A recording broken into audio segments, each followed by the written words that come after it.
আসসালামু আলাইকুম রহমতুল্লাহ। প্রিয় দর্শক, আশা করি সবাই ভালো আছেন। দেশ প্রবাস যে যেখান থেকে দেখছেন সবাইকে জানাচ্ছি আন্তরিক শুভেচ্ছা ও অভিনন্দন। দর্শক, আজকের ভিডিওটি মূলত আমাদের কাছে অনেকেই নক করছেন যে 2023-24 যারা জমা দিয়েছিলেন অনেকে নুল আসতে পেয়েছেন, ঝামেলা হচ্ছে।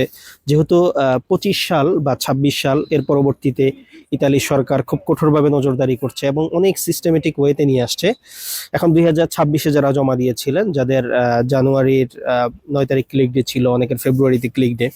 এখন বিষয়টি হচ্ছে ক্লিক ডের পরে কত দিনের মধ্যে নুল আসতে আসবে, সিজনাল এবং স্পন্সর, এটার কোনো অফিসিয়াল নিউজ আছে কিনা এই বিষয়টি, আর পাশাপাশি নুলাস্তা আসার পরে কতদিনের মধ্যে সর্বোচ্চ ভিসা লাগবে। তো আজকে এই বিষয়টি ইনশাল্লাহ ক্লিয়ার করার চেষ্টা করব এবং খুব অথেন্টিক কিছু নিউজ এবং যেগুলো আমরা মেইল পেয়েছি এবং তথ্য পেয়েছি সেগুলো নিয়ে ইনশাল্লাহ কথা বলবো। প্রথমত আসি যেগুলা জমা হয়েছে, যারা 2026-এ জমা দিয়েছেন, একটা সুসংবাদ হচ্ছে 26-এর জমাগুলো খুব ক্রিটিক্যাল ছিল প্রথমত। দ্বিতীয়ত হচ্ছে মানুষ যেহেতু হতাশ ছিল, এই হতাশার জন্য অনেক জমা কম হয়েছে, যার কারণে মোটামুটি 90 থেকে 95% যাদের জমা হয়েছে তারা কোটার মধ্যে আছে। এটা হচ্ছে একটা পজিটিভ নিউজ, পজিটিভ সাইন। এখন কতদিনের মধ্যে নুল আসতে আসবে, অনেকে বলছেন 30 দিনের মধ্যে আসবে, অনেকে বলছেন 60 দিন। আসলে এটার অথেন্টিক সরকারি যে নিউজটি আমি আপনাদেরকে সেটি দেখাবো। এই যে স্ক্রিনে আপনারা দেখতে পাচ্ছেন, আমাদের কাছে একটা মেইল আসছে। এই মেইলের মধ্যে স্পষ্ট লিখে দিয়েছে যে যেগুলো কন্ট্রোল হয়েছে এবং যেগুলো কোটার মধ্যে আছে, সিজনাল গুলো 20 কর্মদিবসের মধ্যে, ভেন্তি জর্নি 20 কর্মদিবসের মধ্যে নুরাস্তা আসবে। আর ভেন্তি ভেন্তি বা যেটা হচ্ছে স্পন্সর হিসেবে আমরা বলি, সেটা আসবে 60 দিনের মধ্যে, অর্থাৎ কন্ট্রোল হওয়ার 60 দিনের মধ্যে নুরাস্তা দিবে। এটা যেহেতু অফিসিয়াল নিউজ, অতএব এটা অস্বীকার করার কিছু নেই। যারা 30 দিনের মধ্যে বলছে তারা আসলে এই নিউজটাকেই ভিন্নভাবে বলছে। তো যেটা আমরা মেইল পেয়েছি, মেইলের তথ্য অনুযায়ী যে এটা হচ্ছে সিজনাল 20 দিনের মধ্যে হবে, 20 কর্মদিবস, সেটা সর্বনিম্ন আর কি।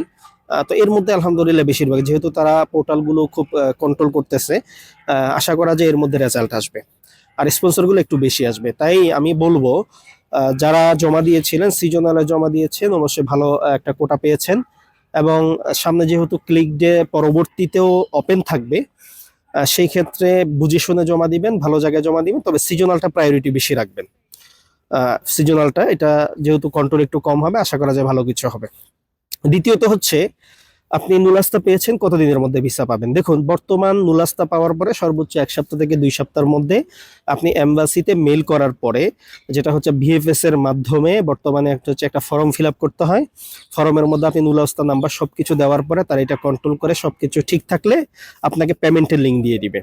পেমেন্টের লিঙ্ক আসা মানে আপনার সবকিছু ওকে, টেনশন নেওয়ার কিছু নাই। এরপরে পেমেন্ট করে আপনি অ্যাপয়েন্টমেন্ট নেবেন, একটা ডেট দিবে আপনাকে। ওই ডেট থেকে, মানে একটা নির্দিষ্ট ডেট, ধরেন এই 10 দিনের মধ্যে আপনি জমা দিতে হবে। জমা দিলে সর্বোচ্চ 3 থেকে 7 দিনের মধ্যে ইনশাল্লাহ ভিসা পেয়ে যাবেন। তা আসলে এই বিষয়গুলো 2023-24 যারা জমা দিয়েছিলেন তাদের জন্য হলে আরো ভালো হতো, যেহেতু হয়নি, এখানে আফসোস করার কিছু না, অপেক্ষা করতে হবে। 26-এ যারা জমা দিয়েছেন বা 27-28 আশা করা যায় এরকম যাবে। তো বলা যায় ইতালির একটা স্বর্ণযুগ চলতেছে। সঠিকভাবে যদি জমা হয় ইনশাল্লাহ পসিবিলিটি বেশি। অতএব যারা যারা সঠিকভাবে কাজ করছেন আপনারা ট্রাই করুন, ইনশাল্লাহ ভালো কিছু হবে। তো দর্শক, ইতালির ইনশাল্লাহ ভালো কিছুর অপেক্ষা, মানুষের জীবন, মানুষের স্বপ্ন পূরণ হোক এই প্রত্যাশা। দোয়া করবেন, সবার জন্য দোয়া রইল, ইনশাল্লাহ ভালো কিছু হবে। সবাই ভালো থাকবেন, সুস্থ থাকবেন। আসসালামু আলাইকুম রহমতুল্লাহি ওয়া বারাকাতুহু।